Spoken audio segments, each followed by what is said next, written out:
ઠાકોર હમણાં સોશિયલ મીડિયાની અંદર એક નિવેદન વાયરલ થયું, તે જે મને પણ થોડું કહેવાનું મન થઈ રહ્યું છે। તેની અંદર ગેનીબેન આપ એમ કહો છો કે બનાસ ડેરીએ વોટ પામવા માટે ઘરે ઘરે મીઠાઈ આપી રહી છે। એવું નથી ગેનીબેન, હું પણ ઠાકોર સમાજની દીકરી છું અને ઠાકોર સમાજને પણ બધો ખ્યાલ આવે છે। તે મીઠાઈ મારા ઘરે પણ આવી છે। તે વિશ્વ કાશીનાથનો પ્રસાદ છે।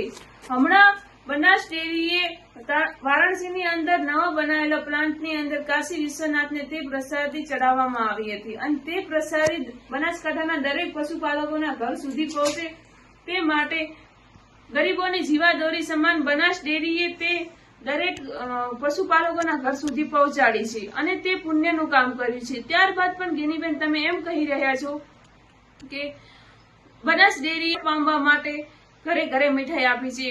હું પણ ઠાકોર સમાજની દીકરી છું, મને પણ ગર્વ છે કે તમે રાજકારણ